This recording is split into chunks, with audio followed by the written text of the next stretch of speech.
Então, quando a gente lê a história da reforma, tem um grande problema que as pessoas não mencionam, inclusive os teólogos, só falam mais em livros e só dão mais ênfase a Lutero. Mas quando a igreja começou a se desviar dos caminhos do Senhor, logo começou a surgir pequenos focos, já pessoas que já se manifestavam contra a posição da igreja. A igreja errada, a igreja no pecado, então já começou pessoas, Deus usando, Deus tocando. Por isso que eu coloquei ali, antes de Lutero, houve pequenos fachos de luzes no acaso, que surgiram como presságio que daria início a uma futura reforma. Ou seja, quando a igreja começou a sair do caminho, quando a igreja começou a deixar a verdade, lá atrás, Lutero não tinha nem nascido, já tinha pessoas que estavam do lado da verdade. Porque Deus nunca deixa a obra dele sem pessoas verdadeiras na terra para agir em favor dela. Nunca. Deus sempre levanta alguém. Deus sempre levanta uma pessoa. E o primeiro movimento, nós vamos ter aí os cátaros ou puritanos, 1170. Eles vão surgir. E aqui nós temos alguns pontos. Preeminência no sul da França, rejeitava a autoridade da tradição, distribuía um Novo Testamento, opunha-se à doutrina do purgatório, relação com os maniqueus, no princípio tinha isso, e a cruzada foi manifestada contra ele, contra esse movimento que vai surgindo aí. Então, o primeiro que nós queremos falar é sobre isso aqui, albigenses. Não foi colocado ali, mas você tem os albigenses que vão surgir com essa reação contra a igreja, que na verdade já falava isso. Pode passar. Primeiro movimento, vamos lá. Segundo movimento, os valdenses, do mesmo ano, 1170, destacaram-se com Pedro Valdo, comerciante, distribuíam o Novo Testamento, contestavam os costumes e as doutrinas católicas romanas, fundaram uma ordem de evangelistas pobres que viajavam pela França ganhando adeptos e foram perseguidos e expulsos da França. Você tem movimentos, os albigenses, os valdenses, que vão surgir antes de Lutero para combater aquilo que já estava errado na igreja. Ou seja, estudavam as escrituras, viam pelas escrituras que algo não estava certo e eles reagiam. Pode passar. Nós temos o terceiro movimento na pessoa de John Wycliffe, 1329, 1384. Nasceu em 1329, na Inglaterra, iniciou o movimento em favor da libertação do domínio do poder romano e da reforma da igreja. Atacava os frades mendicantes, o sistema monárquico, não reconhecia a autoridade do Papa. Aí você pergunta, pastor, por que esses movimentos se levantaram lá atrás? Porque aqueles que liam as escrituras sabiam que Jesus Cristo não tinha estabelecido quem? Não tinha. O Senhor Jesus, ele colocou os apóstolos e não existia a ideia de sucessão apostólica. Esse aqui tem a chave para entrar no céu, esse aqui é quem manda. Não existia isso. E você lê a Bíblia toda e não encontra base para isso.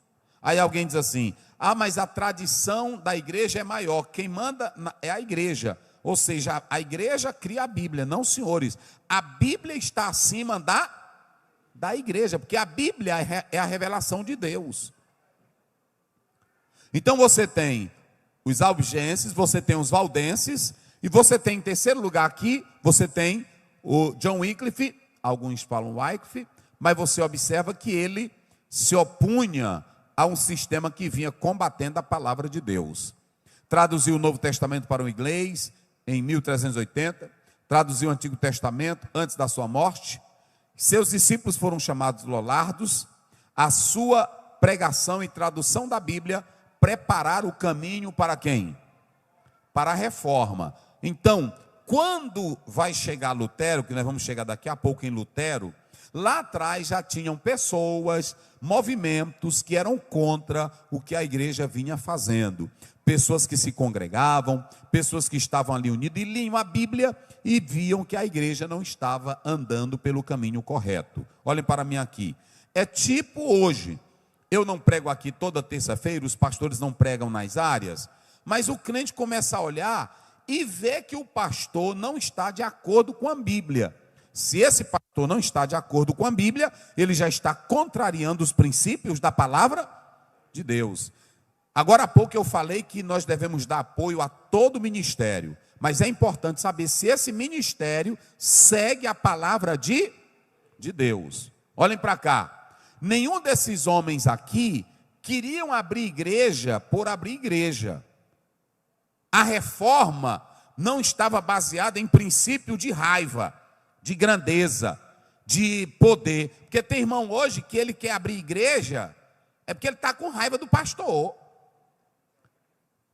Tem irmã que abre igreja porque ela não quer se submeter à liderança da igreja e ela quer ser pastora, bispa, apóstola. E ela começa, eu estou fazendo uma grande obra. Tá nada, tu está dividindo a obra.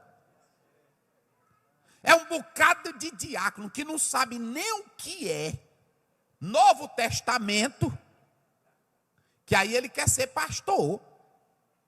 Irmãos, todos esses homens aqui, a maioria que eu vou citar aqui, eram homens que Deus vai usar, mas que eram homens de estudo, eram homens de pesquisas, deles que eram até doutores e até reitores de universidade.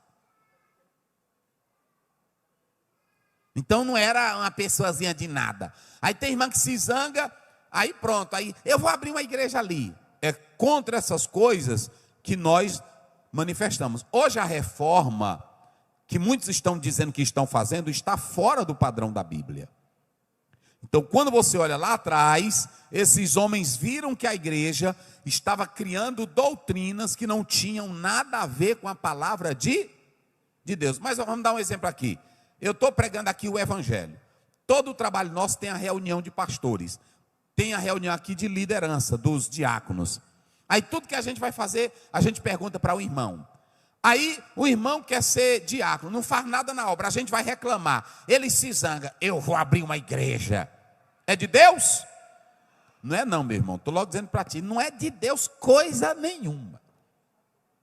É porque você se revolta com alguém, vai abrir uma igreja com sentimento de raiva, de competição, porque tem muitos outros que estão abrindo igreja. Eu vou dizer uma coisa aqui que vocês não se assustem que eu vou dizer não. Mas tem países aí que para abrir uma igreja é a maior luta do mundo, e eu não acho errado não. Porque muitos hoje estão fazendo de igreja como se fosse um comércio. É um meio de vida. Ele pega, ele sabe que aqui no Brasil é fácil, aí ele pega, aluga um ponto, bota um nome, Assembleia de Deus Jesus está chegando, pinta um nome, bota umas cadeirinhas que ele compra fiado. É assim ou não é? A prestação, aí joga um carro de som na rua. É hoje, a inauguração. Aí tem crente revoltado, tem crente zangado, tem crente que não gosta de ler Bíblia, que aí na mesma hora ele vai para esse movimento. Eu pergunto a vocês, que reforma é essa? Tem algum espírito de reforma aí? Então nenhuma. A motivação é totalmente errada. Então, observem bem, esse aqui, o que ele viu? Ele lia a Bíblia e entendia que a Bíblia não dava sucessão apostólica, a Bíblia não tem doutrina de purgatório, a Bíblia não tem doutrina disso ou daquilo, que na verdade não estava na Bíblia. E por que surgiu essa doutrina? Então eles se levantaram, foi contra isso. Vamos lá. Quarto movimento, John Hus. Esse aqui vocês sabem que ele até profetizou de Lutero, não é isso? A frase dele, vocês podem matar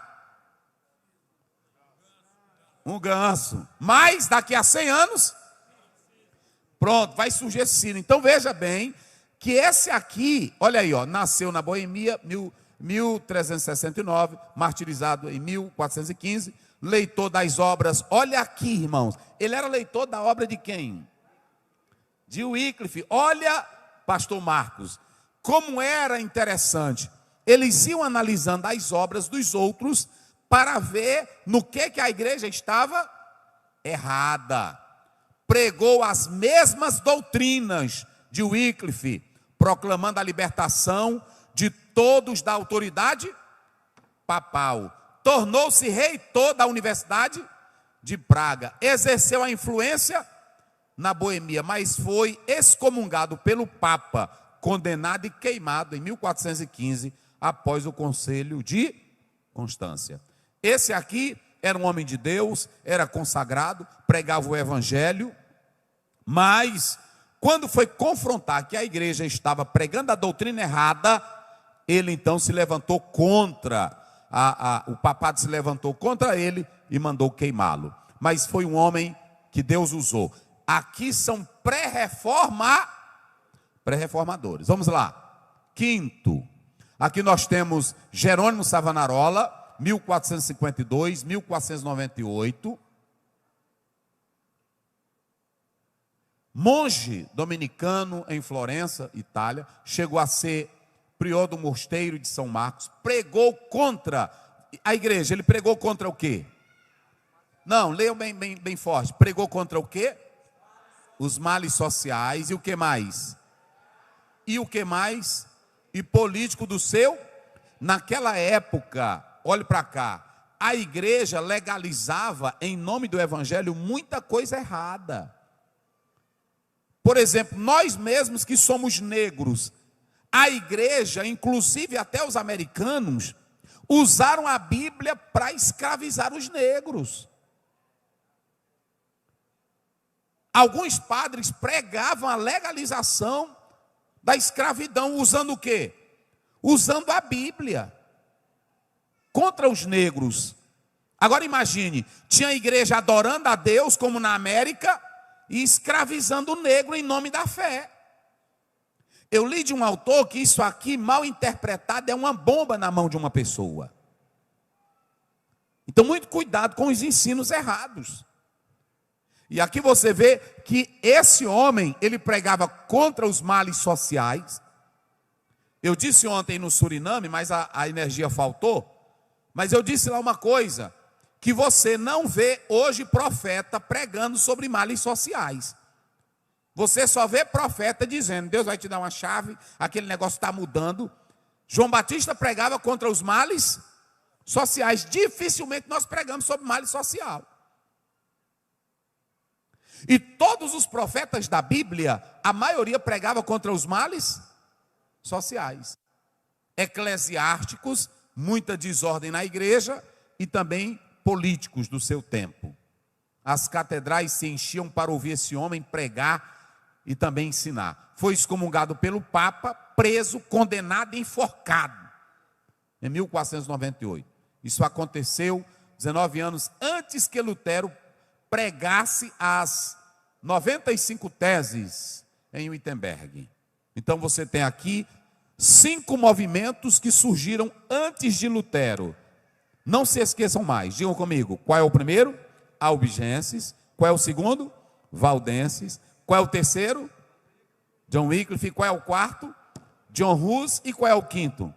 Savonarola. Olha, agora quando você for estudar de Lutero, aí você vai saber, não, quando Lutero vai entrar em cena, já outros caminharam primeiro do que ele, mas coube a Deus privilegiar Lutero para aquele momento da reforma. Isso, irmão, quem dá privilégio para a gente é Deus.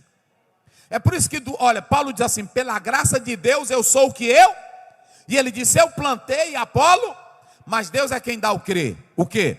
Crescimento. Nunca pense que você, olha irmão, Deus precisou de mim porque ele sabia. Não, ele usou da graça e da bondade dele com Lutero naquele momento. Foi só isso. Mas não é que Lutero era melhor do que ninguém, não. Esses aí, muitos desses aí morreram pela fé, crendo em Cristo Jesus. Ok? Então vamos agora passar, pode passar.